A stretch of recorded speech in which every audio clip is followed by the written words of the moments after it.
Josh, how you doing today? Hey, I am doing fantastic.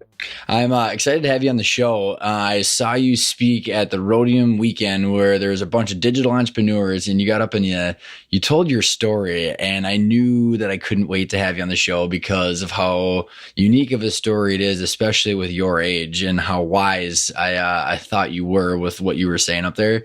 So for our listeners who did not get to see the presentation, can you just take us back and explain to us that at the early age when you decided to become an entrepreneur and how you took the leap? Well, I'll take you. I won't take you all the way back, but I think a lot of entrepreneurs have similar tales of growing up, and kind of looking in retrospect, it's apparent that I was definitely leaning towards entrepreneurship, even though I didn't know it when I was in high school. I was studying to go to medical school, and being the youngest in my family, and my brothers and sisters not going through college and graduating or being doctors and lawyers, all of that pressure kind of inherently fell on me. So I was kind of focused more on medical school, didn't think anything about entrepreneurship, didn't think anything about business. I knew I liked computers because I would help my friends make music. I would work on stuff at the school computers. I knew I liked computers. And I liked video games. So anyway, when I was in high school, freshman and sophomore year, I was spending a lot of time at the library, and we didn't have a computer at home. So I was using the library's computers to learn how to make websites. I was reading Web Design for Dummies and similar books like that. And so I started to make websites. Really, they were blogs. And this was about 10 years ago. And so WordPress wasn't as popular as it is now. And so it was all of HTML, CSS, JavaScript, PHP. So I was learning a program because I was excited by the fact that I could create my very own website for free. And it was almost like I was creating my own video game. And I like video games. I like computers. I had no idea that you could make money doing anything like that. I never thought it was really serious, more of just a hobby. Till one day I received an email on one of my blogs, and I was writing under pseudonyms because I didn't want anyone to know some young teenager in Phoenix, Arizona, writing about various topics. I felt like people wouldn't listen to me. And so I got an email one day, and it said, we'd like to advertise on your blog for $400. So I printed that out, showed it to my dad. My dad said, that's a scam. Don't believe it. The internet's dangerous. I don't want you playing on the internet. Of course, like any other teenager, I didn't listen, which I'm glad again in retrospect that I didn't listen. So I went and I convinced my dad to create a PayPal account. And I used that PayPal account to request money from these guys. And they sent the $400. I printed that out, showed it to my dad. He said, "There's numbers on the screen. It could all go away. Don't trust it." Again, didn't listen to him. And it was funny because 30 days later, I received another email that said, "You have received $400."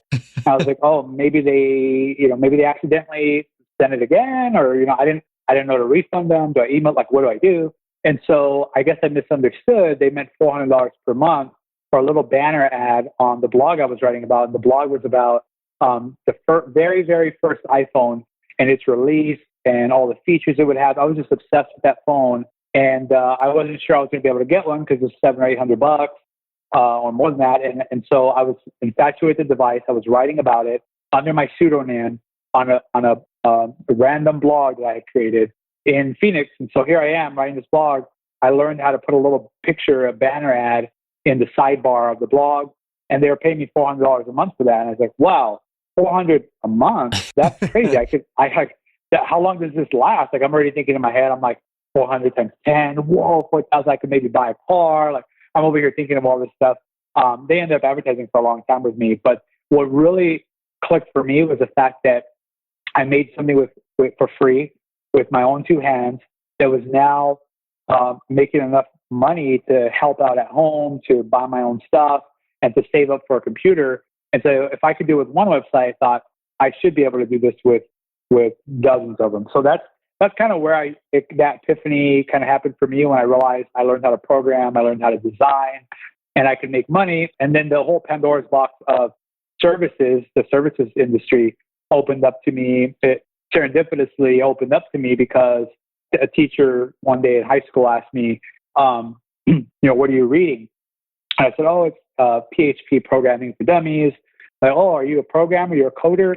And I was like, oh, I guess. I mean, I make websites and that. She said, oh, well, a friend of mine needs a website done. How much do you charge? And so that's when Google became my best friend. And I searched, how much do people charge to make a website? I was going to do it for free. I was like, I was going to say, how much did you charge? I think I charged maybe 500. I don't know the exact amount. Maybe it's $500. Maybe it's up. I don't think I would have asked for 1,000. I think that would have been way too high at that point for me to even have the bravery to say something like that. And I came back after the next weekend, and the website was done. And my teacher's friend was so blown away because she had been quoted thousands of dollars for several months project. And I finished it in a weekend, and it was fully operational. And so naturally, I always tell when I go and speak to students in schools and people that want to be entrepreneurs, I say, create a massive amount of value and price it underneath the market average, and you'll naturally build word of mouth. And you have to be willing to kind of bite the bullet. Obviously, I didn't have any big expenses being a teenager that I could charge $500, get it done in a weekend. And that was, pure profit margin for me because it was just me doing the work. So the word started to spread very quickly that there's this young kid who's really fast and really good at programming websites, that he could whip you one up, for a few $100 in a weekend's time. And so naturally, word of mouth just started to spread.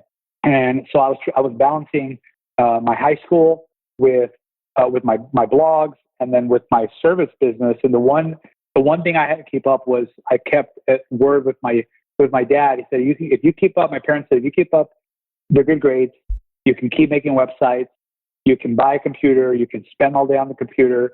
And so I ended up keeping that promise, and I graduated valedictorian from my high school. Congratulations! My gosh, thank you. And that was exciting for me, just because it was a challenge to say, okay, if I keep my grades up, how about if I keep them the highest, and out of 500 plus students, and I'll graduate number one, and I'll be running my business. And I did have to end up dropping, varsity football, track and field, and a lot of sports. I still stayed in student government. So I was still involved, but I had to dedicate my weekends to what I didn't even know would become a huge business. I was just doing stuff because it made money, and I wanted money so I could help my family and buy my own things and buy my own car. That was really it. I think necessity is the mother of invention. I could say some philosophical thing that, I just felt I was, yearning to enter the world of entrepreneurship. It's like, no, I just want to make some money. Nobody wanted to hire me because I was 15 years old. I was too young. And I liked making websites because I was doing it already for free and for fun. And then people wanted to pay me. And I'm like, sure. So, that's kind of what it started. That's how it actually started. Well, and you snowballed really fast. And I think, to give the listeners a little bit of a peer into the company that you did create, kind of run us through some of the milestones that you were tracking from, ad spend that you're managing to employees to, because I mean, and the rapid growth behind it. If you kind of give us a little bit of a peer into how fast and the girth of the company that you built. Sure. I mean, the first 3 or 4 years, as a student the other day, I run a nonprofit foundation for underserved high school students, along with several others. But I speak a lot to students, and one of the students asked me, how did you get into passive income? And I was like, well, I said, I'm barely scratching the surfaces now of what you call quote unquote passive income. Everything to me is active because I'm very involved in everything I'm doing. But I said, first you have to be willing to work for $1 to $2 per hour with no one saying thank you, no one being appreciative of you, but you just putting your head down, getting better and better and better, and willing to adapt and learn. And so I started off, the first 3 or 4 years was really just me doing everything from deepening my voice on the phone so I sounded older to potential clients, saying yes to everything under the sun. Can you program this calendar so that it sends me an email that does this? I would say, sure. And I would go to Google, or I would go to the library, and I'd figure out how to do that. And so I became really good at programming, I became really good at designing just out of the client's needs. And I knew that if I could fulfill that for them, they were going to pay me, they were going to be happy, and they were going to tell more people, which meant more money, which meant more clients. So I knew that I had to figure that out, and I had no one else to do it. So I had to figure it out. So if, the first 3 or 4 years were thankless in terms of, sleepless nights, keeping up straight A's in school, student government, all of these things, in addition to my business, and not telling anyone about it because it was not hip or cool back then to be programming websites on the weekend instead of, drinking with your buddies, underage drinking or all this, crazy stuff that could go on, especially in the area that I grew up in, the very hostile environment, drugs, alcohol. So when people say, oh, you should, Josh, you're on the football team, you're on the track team, you're in student government, you're popular, you should be at all these parties. And I used to come up with just random excuses to get out of it so I could go home and make websites because I knew what I was working towards. I knew if I didn't give up, I don't care if anyone believes in me or not, but this is something I just feel it feels right. And so I just kept doing it, and I started to increase my prices over time as I learned about supply and demand. And that was really just a coincidence because I had a client say, could you get it done in 2 or 3 weeks? We have this big launch. I said, I don't think so because I got 2 or 3 clients that I'm working on right now. They said, well, what if we paid you a lot more so you could prioritize the project? Then I said, well, absolutely. We could figure that out. So I started to learn about supply and demand and how to manage that. And then, of course, going to business school after high school, I learned about the theoretical side of it and the strategies. And, I've been reading since I was 13 or 14 years old. I've been reading, 1 or 2 books a week, cover to cover, not just skimming. I read the entire thing. And most of it is about business concepts, competition, autobiographies. But anyway, to answer your question, it went for 3 years. It was just, first it was, I want to save enough money to buy my own computer and split the internet costs with my dad so I could have internet home and not be chained to the library anymore. Once I did that, I could work for 8 hours after school. So my productivity tripled. Then the next goal was I need to save up to buy a car because I don't think my parents will have the money to buy me one. And I'm tired of taking the bus. So if I have my own car, that would save me an extra hour in the morning, hour and a half that I could be making another website versus waiting for the bus. So, and then it was like, okay, now I need a laptop because I need to be able to make websites while I'm at school in between classes, in between breaks. I need to be doing that. So then it was like, I need to save up enough money to do that. And so just little by little started to grow and grow to the point where, I was making, more money than any of the teachers I knew, but I wasn't thinking of it that way. I wasn't like, I'm making all this money. For me, it was nice. I got a laptop now. Nice. I have enough money to help my family out now. Nice. I can, buy myself my own school supplies this year. That was an exciting moment for me when I told my parents, like, hey, I got it this year. I'm going to buy my own backpack. I'm going to buy my own stuff. You don't have to give me any money. And I'm going to buy my own car, my own insurance. That to me was way more gratifying than just going around and saying, I make more money than you. Or I make this.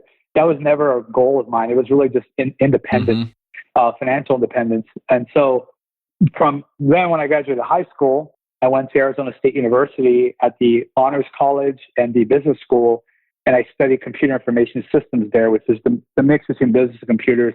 I knew that was a good match for me. I read somewhere online that says, just go for something you're interested in because if you don't, you're more likely to drop out. And none of my brothers and sisters had their college degree, so I was like, I have to do this. So I ended up graduating in 2 years. I was just turned 20 years old when I finished my bachelor's degree, and I came in with no credits. So I was taking 22 credits per semester. I was going to say, pretty dang productive. And we had passed $1 million, in the dorm room. It was just me, but my girlfriend was helping me out. And she was studying accounting. So when she would learn something in her classes, she'd bring it back to the business. She was working with Deloitte and Goldman Sachs on Wall Street. And she would ask questions to the people that she knew there. I would text her and be like, hey, what is, how can we take advantage of depreciation on an internet business? And just questions like that. And she would talk to them. And so, here we are.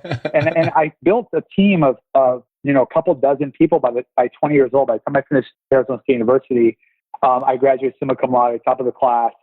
I always put in my mindset, I became addicted to the joy of achievement. And that was my new addiction. It wasn't video games. It wasn't drugs. It wasn't alcohol. It wasn't partying. It was purely the joy of achievement. How could I push myself to that next level, that next level, that next level? And so that was it. It was not a race to graduate in 2 years, even though my business needed me and it did work out. It was really just, can I add 5 more credits, 2 more credits, 3 more credits? And my advisor said, as long as your grades stay up, we'll do the overrides and you can keep adding as many credits as you can handle. And I said, okay, I know this game already, done. And so graduating in just under 2 years, the top of the class, fastest in ASU history, that was not my goal. It was just to finish college for my family and for myself. And I believe that you go to college to learn how to learn. You learn a lot of adjacent skills that are transferable across business, across corporate America. So anyway, to really answer your question, it was 3 to 4 years of slow but steady growth. I started to hire people that were outsourced freelancers because I Googled how to hire people if you can't have an office, because I was in school all day. I couldn't have an office. So I found Odesk and freelancer.com and Elance and all these other various websites. There's big ones now like Fiverr and others. But I would post a job on there, and people from Pakistan, the Philippines, all over the world, the Ukraine, even the US, would apply to work for me. And I started to build this team, and now I could take on dozens of websites at once that we were building for a few $1,000s a pop. And so the revenue started to really stack up, and it really hit the trajectory that was impressive when a client of mine said, if you guys were able to figure out this whole marketing and advertising stuff, then I could pay you every month instead of just a one-off website build. And I said, well, that sounds interesting. You'll pay me every month. I like that idea. And he said, yeah, you just have to learn all this stuff. So I did what I always do. I got every book on the subject, every video I could find on YouTube, everything on Google. I consumed it all. And then I went on Freelancer. I tried to reach out to experts. I hired them onto the team. And I said, now we're going to open this new division. We're going to go back to all of our old clients and say, we built you a great website. We'll give you a free redesign if it's been more than a year if you sign up for one of our plans to market your business. So I quickly realized that the hunger for proper online marketing, there were so many, still is, so many charlatans and fakes out there because the barrier to entry is so low that everyone was saying they could do Google AdWords, they could do SEO, and now it's Facebook ads. It changes by name, but it's still the same thing. And so I said, if we could do something at a high value, charge less than the market, same model, until we get enough clients, then we can start to raise our prices. As we can prove it out, then we can have a massive business. And so along that process, one of my mentors, I forget who it was, I don't know if it was a professor, I don't know if it was a friend, but someone told me that service businesses are generally hard to sell. They don't get a high multiple. I was like, what do you mean multiple? Because when you sell it, blah, blah, blah. So I said, okay. So then I had to go back and re-engineer the business to productize our most popular service offerings. So I created a transparency tool that essentially, this is the biggest breakthrough right here in the business that allowed me to exit the business and become relatively wealthy. Was I figured out that if we could build a free transparency tool where any company could plug in their agency, what they're spending, all of that, the reporting, Google Analytics, we could audit for them how well their agency was doing and give them a score and recommendations. And then if they wanted to do something about those recommendations, I coded in a one-click button that said, are you tired of wasting money? Or it was something like that. And if they hit yes, I got an immediate text and email saying, so-and-so wants to speak to you. So I would hop on the phone with them and I would take them through the process and say, look, if we can't outperform your current agency, don't pay us anything, period. Let us work for free. Let us figure all this out for free. So I was making that strong guarantee, and they had nothing to lose. And so they started to give us a shot. And so naturally, agencies started to get pissed off that we were letting clients audit their work because I found out that, a lot of it's vanity metrics and dance and show. And here I am saying, where's the ROI, the true ROI? Not impressions, not clicks, not none of that. How many coupons were downloaded? How many coupons were redeemed? And what was the profit based on the spend for that month? We were able to show those numbers. And so, again, the word started to spread. And they said, are you guys using these people? If not, fire agency. You got to work with these guys. We started picking up big accounts to, I had a woman call me one day that ran a huge PR firm in Chicago. And she's like, Josh, we want to be your friend, not your enemy. Can we private label, white label your services for our clients and build it in-house? We have clients like Ford, Nabisco, Kraft. I said, absolutely.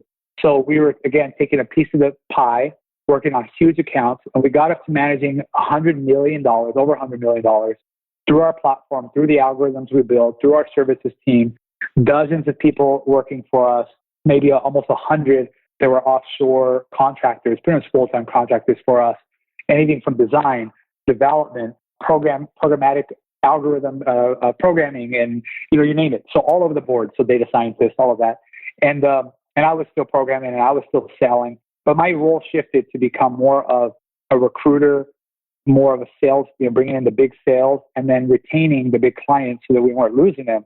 And then I finally had something to sell at that point. And that's when at 20, I was 21, 22, when I decided in the next 6 months the business would be sold. And the reason why I decided that was because we started to work on side projects, because I never wanted to fire any of my team members if we lost a big client. And so I needed a way to make money from their help without just eating the cost. So we would come up with all sorts of businesses. We have a garage door retailer, a garage door parts retailer, totally random. We have a leading teeth whitening company. We have a pet apparel brand. And these companies started to become significantly large and actually outgrow our main business. And I saw that my team was having more fun working on those projects than they were working through the red tape that our clients provided for us. So I knew that I had to get out, but I couldn't tell anybody. I was working 18 hours a day. I was 310 pounds. I was flying all over the U.S., not because I wanted to, but because I had to, putting out fires. And I was stressed out and feeling burnout, but I knew I had to keep it up for the team and keep it going. But I knew there was a way out now that I had productized the service. So that's when I went on the road to sell out. Well, I was gonna say, can I interject for a second, because I think you're hitting on a ton of really, really good points here that I want to peel apart just a little bit, because first of all, the fact that you were told by this mentor on what a multiple is and that services are not easy to sell, I think is unbelievably amazing, because so many people realize too late when they actually want out or they've hit that burnout. So if we could kind of go back and say, okay, so the fact that you knew what you were doing as you were creating the product and all this. So what were some benchmarks that you had been tracking mentally? Whether was it recurring revenue? Was it a certain multiple? Was it a certain dollar amount? What were you chasing to then, when you've all of a sudden had that triggering, okay, now I know I've got there? What were some of the parameters that you or your mentors or people that you had seen had kind of helped guide you towards? Yeah, you're talking about when I got to the point where it made sense to sell. Well, yeah, because if you realize that, okay, so if my, the business before you built out the platform, before you started doing the white labeling and all these different things, you were shifting the business model, which a lot of people do. Either they don't do it because it's too hard, or they don't know when to do it, and they're trying to sell it and they find out the hard way that it's not worth any money. So you had shifted and you had done a lot of amazing things. And was there a certain revenue size? Was there a certain number or benchmark or something that you were looking to? I mean, working 18 hours a day and flying all across the U.S. at 300 pounds, like you've said, you're burned out and you were chasing the enjoyment of achievement, and which I think could probably be a death cycle for anybody that is, as hardworking as you. So how did you make that judgment yourself on when was it enough? Well, for me, it was, I was looking at how many people I need to hire every time we brought on a certain amount of spend that we were managing. So we were managing, millions and millions of dollars of YouTube advertising, Google advertising, search and optimization, all of that. And I knew that I could draw the line, and it was pretty steady. So every, X million of spend we brought on, we needed to hire 5 people. Or every new big project, we needed 2 more people. And so I knew that the growth curve was pretty linear in terms of adding more human capital to sustain the growth. And so I felt that just looking at my stress levels, and I had shifted to become, I was half sales leader and half people manager. And that wasn't particularly where my strongest suits were. And I knew that in order to get to, $1 billion in spend management or whatever that huge lofty goal was, that I would need to have, maybe 1,000 plus employees.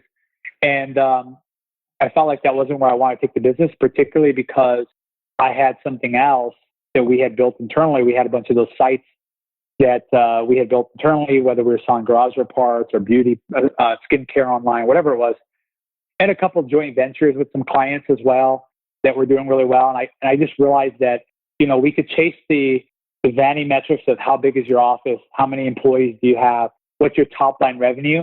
But I started to realize on my own that profit was what really mattered, and impact. And, I just kind of just being in it so much that you have to be introspective. If you're working in the business all day, you have to take at least a few minutes a day to just think about, am I just doing this just to do it? Kind of like when I was in school, I could have gone all the way to PhD and I probably would have, gone after 5 PhDs. I'm just that mindset. When I lock into something, I go all the way, but I don't take a step back and say, should I even be doing this? And I think a lot of us get stuck in that. And so for me, it was seeing that the scale of the business and needed a lot more people. That was something that I didn't particularly enjoy. I didn't foresee having thousands of employees and overseeing that. That wasn't something at the moment that really excited me. And plus, I kind of had a little bit of shiny object syndrome, but it was rectified. It was valid because the side projects were becoming $1 million side projects. They were very profitable, and they required just 1 or 2 part-time people to run them. I knew I could scale that a lot more efficiently with my skill set, my team, and the fact that we've never raised outside funding, no debt, no credit cards, nothing. I knew that in order for us to keep growing, that I would like to take an exit and take that money and invest it into those quote unquote side projects. So that was kind of the whole thing. So how did you? No, I think that's very insightful, and I'm curious, like, because you're so damn motivated and you're so able to accomplish what you put your mind to. Where were you? Were you flying around? Were you like, where did you decide this is not what I want to be doing? Like when you said, okay, you want to take, because I think the biggest challenge, and it's come up on the show before, is you have to take some time to take a pause, take a deep breath and go, am I running the right direction? Should I be doing this? Where were you when you did that? And how did you determine that you were not doing what you should be doing? I'll tell you exactly where I was. So I was making good money. We're profitable enough that I could pay myself a good enough salary. And so I was masking a lot of things with just looking at the money I was making. I was driving supercars and my dream cars that I went from driving the city bus or riding in the city bus to, driving, my dream cars. But I was, over 100 pounds overweight. I was rolling out of the cars. My back hurt, my eyes hurt, my neck hurt. I was sitting in the parking lot. It was a Target parking lot.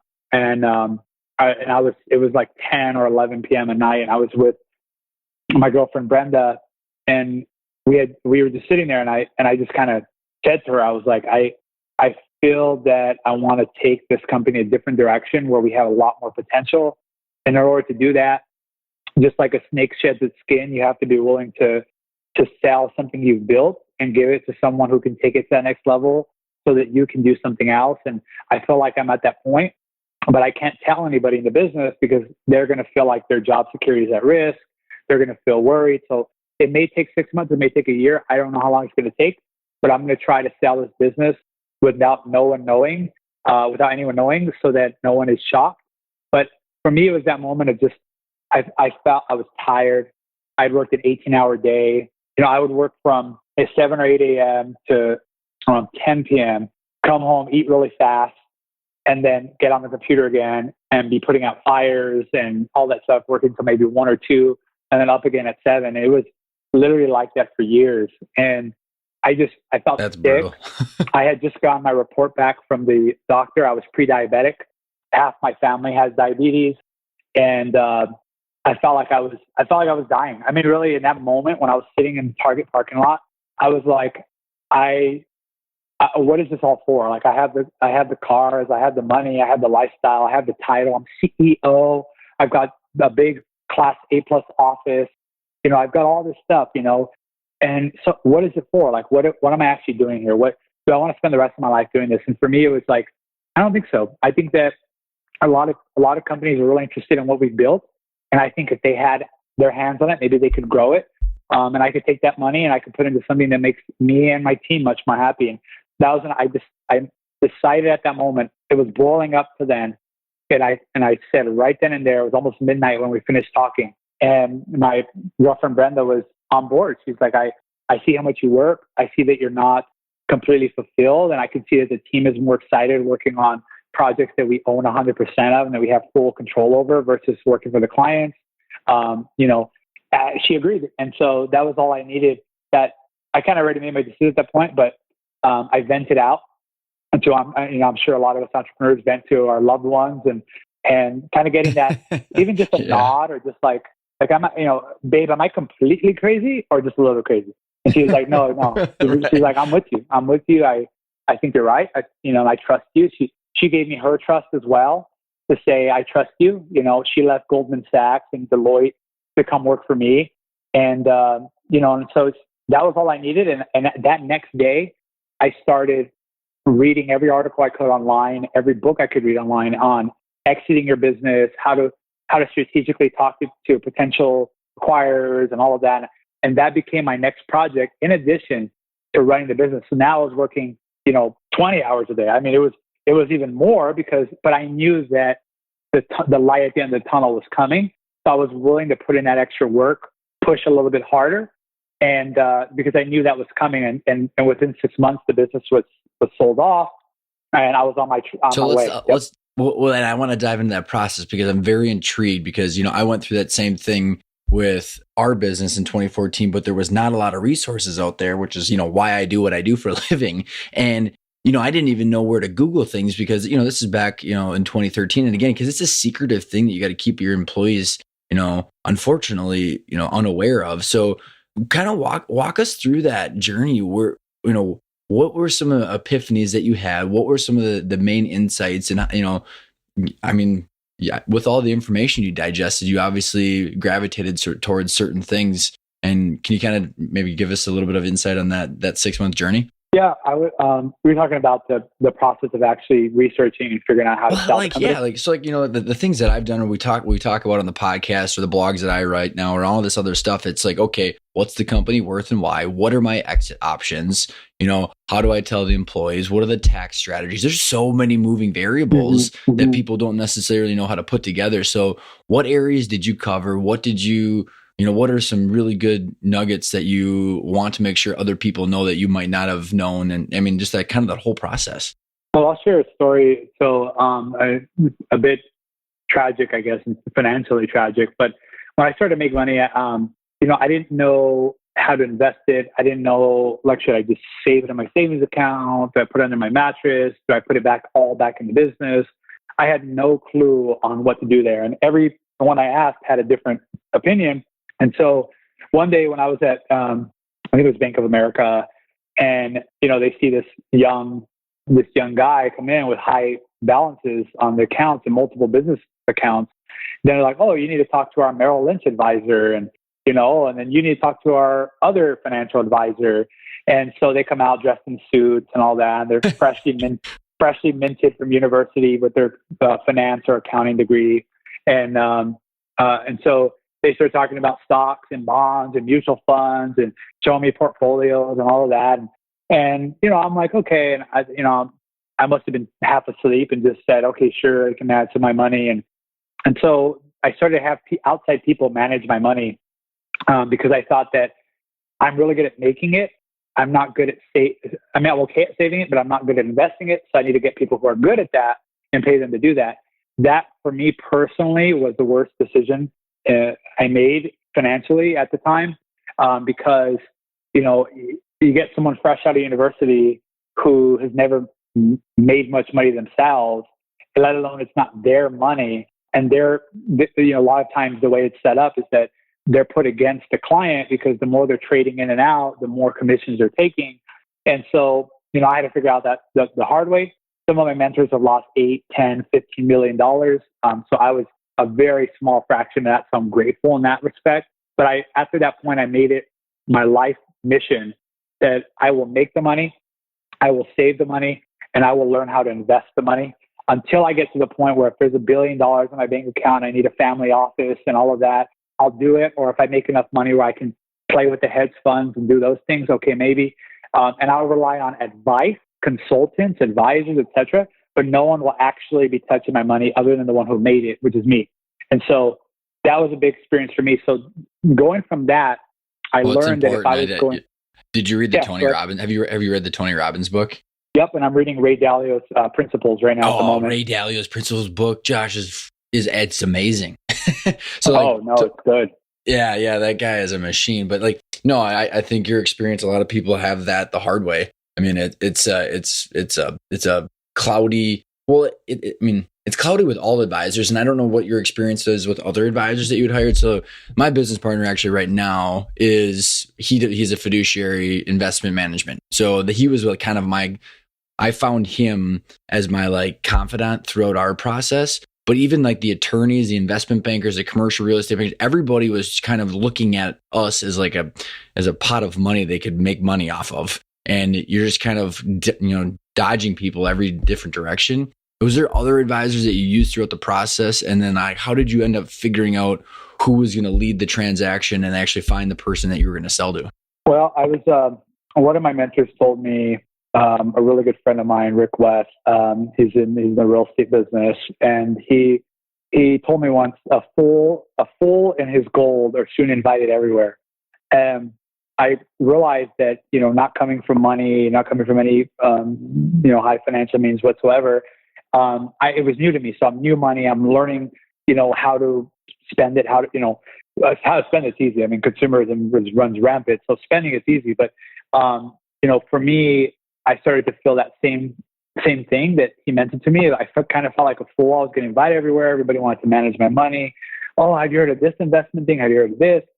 And so, as a marketer, you should learn sales. Everybody should learn sales because you learn what's in it for me.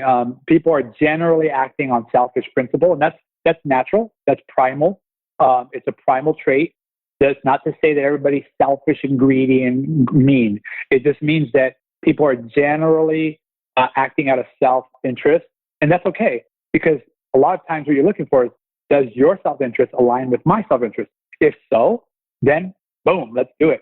But if your self-interest doesn't align with mine, that's where we have a problem. And so for me, I was reading about Warren Buffett because like every entrepreneur that knows about Warren Buffett has read something about him. I was reading about how Berkshire Hathaway, they don't do a lot of paperwork. They don't do a lot of due diligence even on some of the deals they do. And I'm talking hundreds of millions to billions of dollars. Unless it's over like $5 or $10 billion, then they'll really bring in all the lawyers. And I'm like, well, if they can do that, why couldn't I broker my own sale? Why couldn't I figure out how to do that myself? And so I thought about it and I said, let me figure out how to do it. And let me just give it a shot. Worst case scenario, I can get some help. So I went looking for other advisors that do mergers and acquisitions. I asked around and just had coffee with them, paid them for their time, and got all their different opinions. I think I maybe spent a couple thousand or maybe a few $1,000 just talking to them, consulting, advising. And then I didn't hire any one of them to actually do the acquisition or do the actual purchase or any of that, the sale. I just used their ideas, and sometimes they gave me good people to connect with, and I paid them for their time. And so just by doing that, what I ended up doing is I went back to our white label partners who had a lot of cash in the bank, very established PR companies, media companies, traditional advertising, and said, well, would it make sense if we were ever a part of your portfolio or we were ever a part of what you do? And I started to, what I told them is I said, I'm thinking of raising money to take our algorithms and our platform mainstream, which means that we won't be able to do the white label stuff anymore. So letting them know that it's coming to an end. I'm going to raise money. We're really going to take this up. We have a few people really interested in potentially strategically investing. Some of them are your competitors. I figure I'd come to you, see what you think. And that's when all of a sudden, they started to say, well, wait a second. If we get access to this tool, we could shut it down for everybody else and we'll be the most transparent agency of them all. And so I started to sell them on that idea. And it worked because all of a sudden they were like, well, have you ever thought of just selling the whole thing? Or would you ever rebuild something like that for us? I was like, no, we wouldn't rebuild it. It's so good how it's built. Well, I mean, I would consider maybe, licensing it. I don't know. And, so just going back and forth, it's really just following up, talking to people. If their self-interest aligns with yours, then it's perfect. And so I ended up selling a couple of parts of the business separately because if I sold it all together, the fact that it was services-based would have really hurt me. But the fact that I could pull it apart and kind of spin it on the tech angle, the algorithms, the audit tools and all of that, and then the services just being a sprinkle on top, I was able to get a higher multiple. And that was just common sense. I was just like, how much do software companies sell for? Oh, okay. 5 times more than they sell services companies sell for. Okay. So if I can get people to understand that I'm more on this side than this side, I'll be able to get prices, whatever they see the value in. So I'm going to create the value up front. I'm going to pump it up and back it up legitimately, because ultimately if they buy the company and it fails, I'm in trouble. And so I led with a high earnout. And I said, I don't care. You can earn me out over 10 years. This stuff is not going anywhere.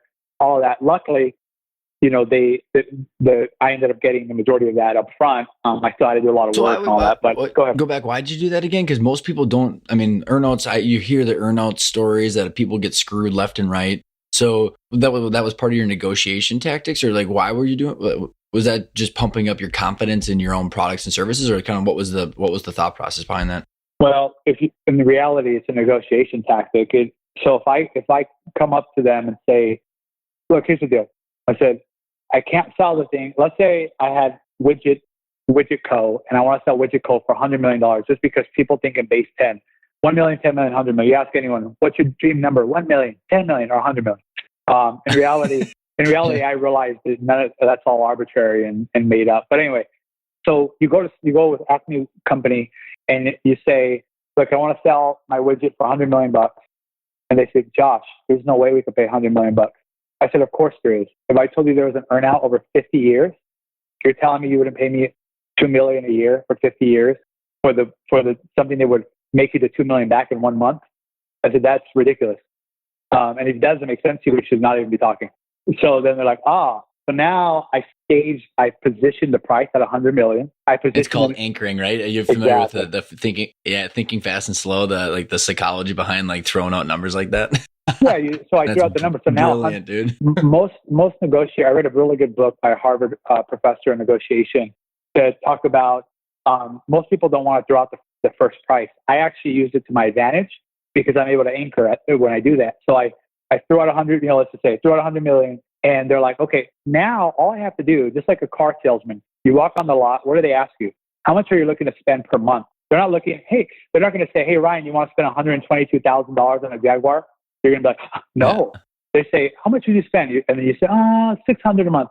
Well, I can get you this Maserati for $600 a month. You'll be paying it for 15 years, but you'll be driving a Maserati. Yeah. So then the next thing you do is you get them in the car. So the way you do that in business is you get them to taste it. Get them to post a picture on social media of them in the car. Now their friends are like, oh my God, you bought a Maserati, Ryan? Whoa. Now you're obligated to buy it.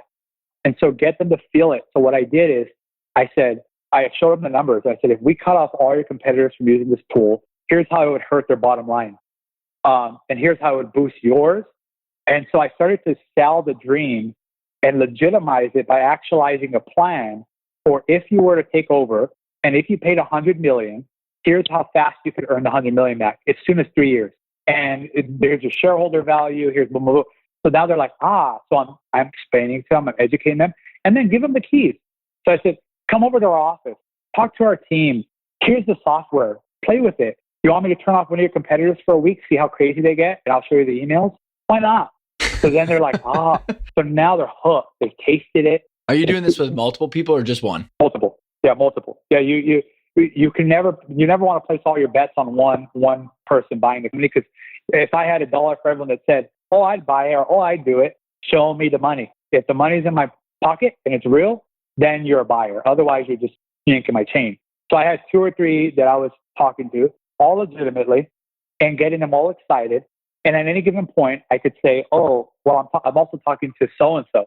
So anyway, you anchor, you give them the keys, let them test drive it, let them fall in love, sell them on the dream, the vision, tack on to whatever that they mentioned. So if I go and I buy a car and I'm talking about my wife's about to have a kid, I'm going to sell you on the safety, the comfort for road trips.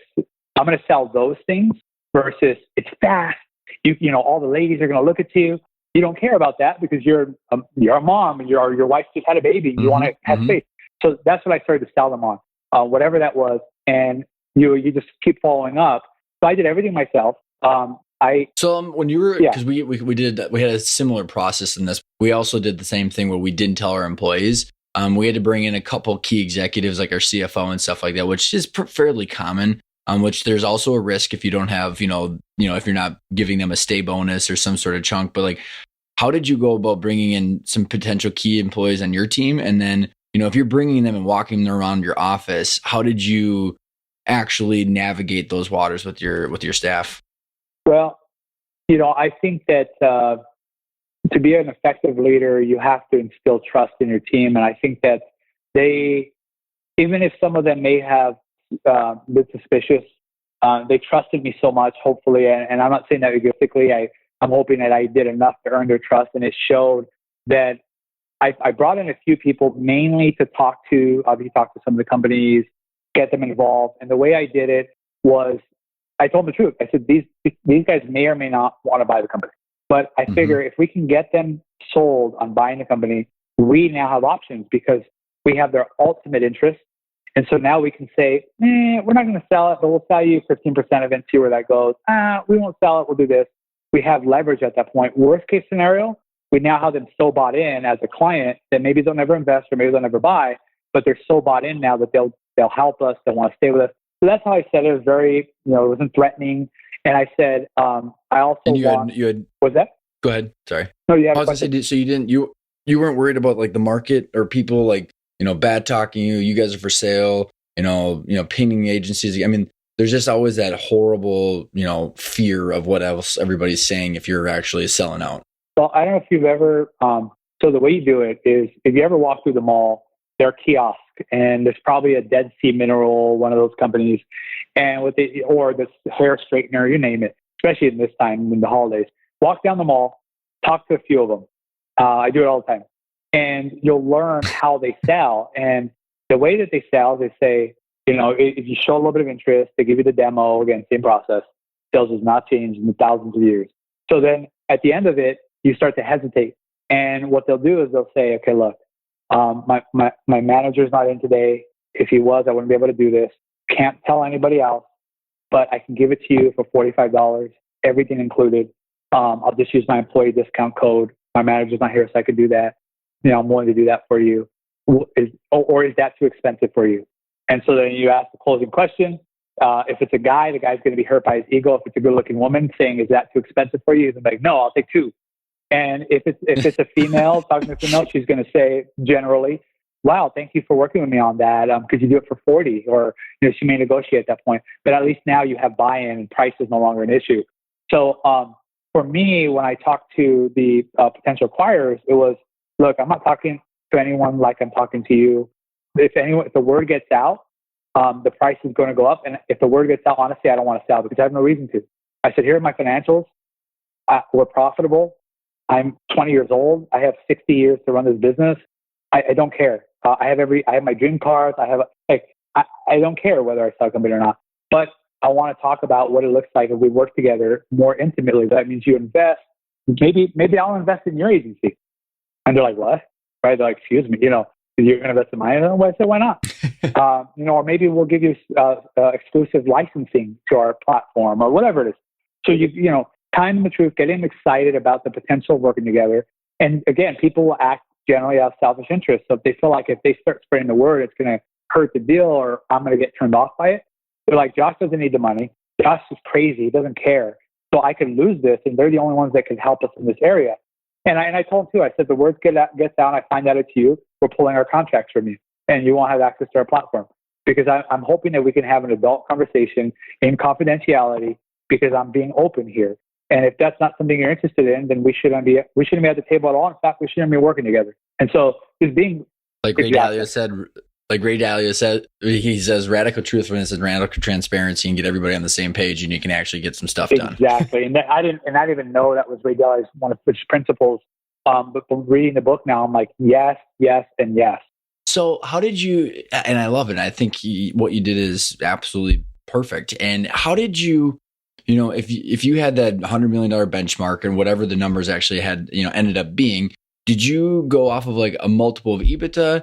Did you literally show them the rate of return on a 36-month deal, which then therefore multiples of EBITDA kind of go out the window because it's more of a strategic sale?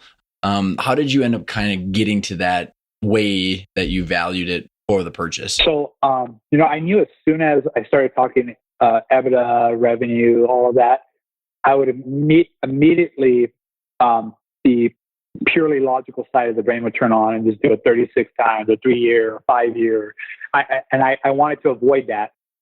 That's binary thinking, and binary thinking it's very hard to negotiate with a binary thinker.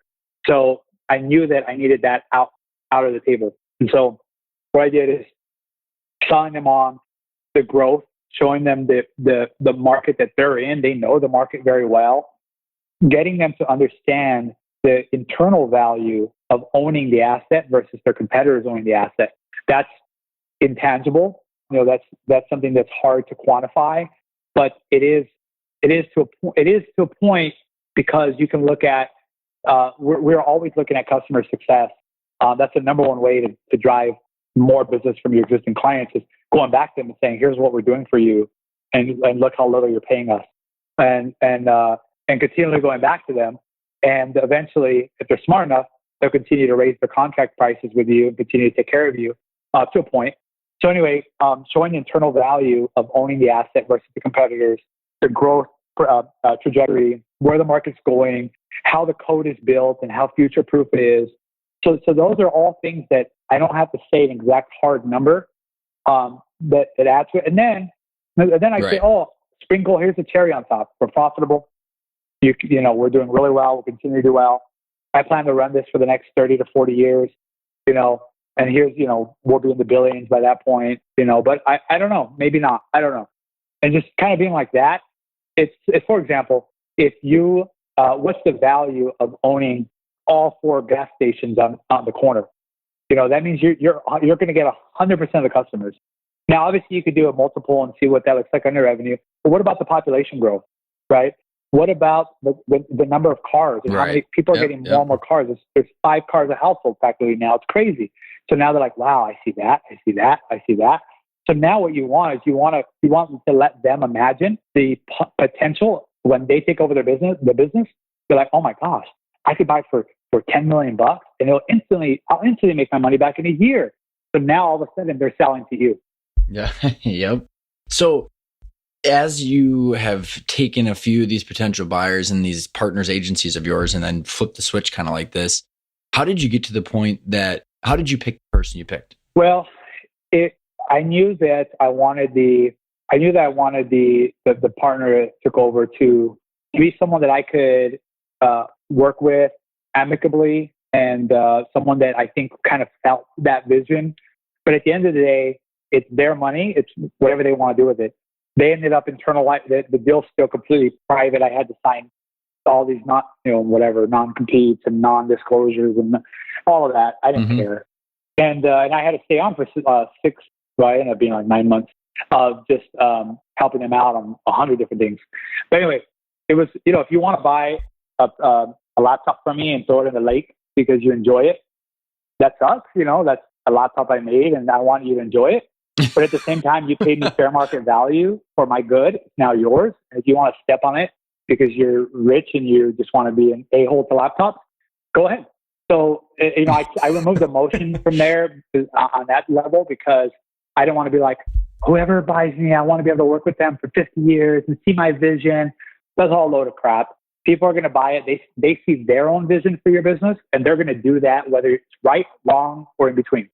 So, was that tough for you? Like, especially the staying on, like, a lot of owners that I work with, there's a lot of identity wrapped up into this baby they've created. And it's about like 80% of deals fall apart in due diligence because there's so much emotion wrapped up in that people become illogical. And, was it tough to look at your business as an asset, or, was through the process, did you learn that? And how did you actually kind of remove the emotion from that? Well, I think one thing that certainly helped, and I won't deny, is that I had other things going on that were growing just as faster. So I had that grass is greener on the other side syndrome, which I'm sure a lot of entrepreneurs get and get again and again. It's a recurring thing, but that helped me realize that this is not it. Like I didn't think when I sell this company, I'll never be an entrepreneur again. I also realized I'm a serial entrepreneur, that I can do this over and over and over again. And I actually enjoy that process. and I was overstaying my visa for my own business. I was not that I wasn't capable. I surely could have become capable, and I'm much more capable now at running organizations in a much more efficient way. But when you're 20, 21 years old, you just finished college, you've been working 18 hours a day for 7 years straight. You get to a point where you're just like, this is something I've built. It's just like you paint a painting. You paint a painting. The value is based on, Picasso, $60 million. Why? Because someone wants to pay $60 million for it. That's why. And so I thought about it. I said, this is my Picasso painting. Picasso didn't just have one painting. He had lots of art. And what if he had just done one painting and held on to that thing his whole life and just said, no, I'm not going to sell it to 60 million. People want to pay $6 for it. Then he's going to be depressed, miserable. He's not going to create anymore. He'll lose that imagination and creativity. He'll feel like he's not worth anything. Whatever. Who knows? But for me, I kind of realized all that. Mm-hmm. It was like an avalanche in my head where I said, look, this is something that clearly has value. It's growing. People like it. I've stayed my visa. I need to get someone else to run this. Otherwise, it will die just from neglect. And so it's like, that's when I realized at that point where I was like, it is an asset and I need to get fair market value for it so I can at least feel good about letting it go, but I can't just wrap all my emotions into it. I mean, very, very, very well said, Josh. I really mean that. And so as you went through that process and you stayed for the 9 months and you transitioned out, and you've got this portfolio process and you've retaken yourself out of this and you've looked at it and you've got these side projects that you're now focusing on, and you've built a very, very successful portfolio of businesses as well at this point. What have you done differently this time around versus what you did the first time, and how based on what you've learned? I learned that a true business is one that you can throw money at and it will grow accordingly. So if you invest more money, you're going to get more money back. That sounds super elementary, but some businesses aren't like that. I learned that I like the idea of a business that can scale without being 100% dependent on adding humans to the business. Even though there are plenty of billion-dollar businesses that prove that model out. For me personally, being an entrepreneur means you get to create a business to your design. And I became okay with that. I said, you know what? I want to run something that's a little bit more digital. I want to run something that can impact millions of lives, but that I could work from my pajamas at home and still have a huge team, but they could work in their pajamas from home. And we could still have an office, but not everybody has to be there all the time. Just pretty much flipping it on its head and saying, forget what the media talks about, forget what, Inc. magazine's always talking about, so-and-so raising all this money, and say, profit, cash is king, profit's king. If I don't have to raise money, then, maybe that's a better thing for me. So something that's not capital intensive, like, going out and buying buildings, I would need to raise money for that. So digital, scalable, a large market. I love competition because competition trains the marketplace so that they're ready to buy my products when they come out. So I like heavily competitive industries. I like market growth, but I prefer market size over market growth. So if it's a huge market already, like garage doors, it's not necessarily growing really fast, but it's a huge market, and I could be a little hair, a little pimple in the business and drive $1 billion in sales and no one would notice me. So that to me is, things that I'm looking at. And I looked back in retrospect and said, working 18 hours a day in an office is not something that I thrive off of. My mental state of flow and deep thinking is generally in my home office or in my home library, sometimes at the office, oftentimes on planes, like some people would say. So I wanted to find those pockets of flow and build a schedule where I could really deep think.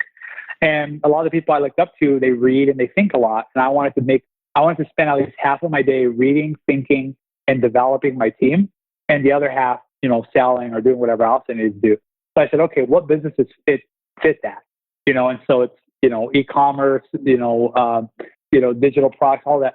So I just kind of looked back what I didn't like, what didn't work for me, and then looking forward and saying what's possible, and kind of combining that and making it how I want to. I mean, that's part of the beauty of being an entrepreneur. You can do whatever you want to do. I mean, touche, my friend. Very, very, very seriously, very well said. If there's one thing, Josh, that you want to leave our listeners with, or one thing you want to reiterate based on all the amazing wisdom you have given us, what do you think it would be? Well, I would say a couple of things. The best time to sell is when something's growing faster, genuinely growing faster and better than ever before. That's if you want to exit. It's okay to exit a business. There will be something afterward. It's very hard for entrepreneurs to ever truly retire. My mentors, somewhere in their 80s, and they're still running publicly traded companies and large private companies. They love it. Thinking of all that, and then realizing that one thing I learned quickly from my mentors, who are worth many more times than I am financially, that they spend most of their day hiking, working out, hanging out with their grandkids, reading, playing dominoes and chess, and doing these things that are all free. And so freedom of time is much more wealthy than freedom than a financial surplus of cash in the bank account. It's what you design your life to be like. So if selling your business is going to give you a key to a life that you're going to enjoy more, then do it. Or if it's going to give you capital for something else that you truly think and is proven to be faster growing, then do it.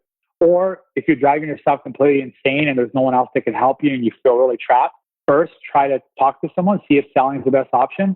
But go out there and remember, price is the value that someone's willing to pay. You can look at multiples, you can look at stuff. Yes, it always comes down to something like that.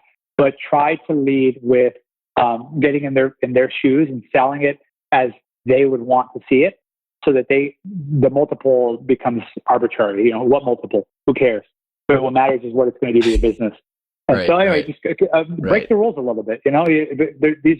Everybody follows a certain type of way, and I always say why. If I want to graduate in 2 years, let me graduate in 2 years. If I want to do what I want to do, let me do what I'm going to do. If I can work for it, and you're willing to work for it, you're willing to stick it out, then build the life that you want and take no regrets. Because my next goal is to run $100+ million a year in revenue, still working in my pajamas, and we're on track to do that. So if I could do that rolling out of bed at 24 years old, and less than 10 years ago, I was riding the city bus and couldn't scrap together the money to pay for internet.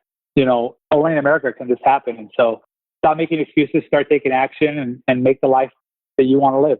Josh, I could talk to you for hours, man. I love it. And I think, for someone, at your age, you have more wisdom than I think a lot of people would wish to have in a lifetime. So, man, I can't appreciate it. Or I can't thank you enough for coming on the show. What is the best way for listeners to get in touch with you if they want to hear more of you? Well, you can put the Batman signal out. That usually brings me right in. No, I'm just kidding. I guess you Google my last name. I'm one of 2 people in the entire United States with that last name, so that usually pulls up my social media. And I'm on Quora. Quora is a good place to find me on. I have a blog that I haven't updated in 3 or 4 years, but there's stuff on there.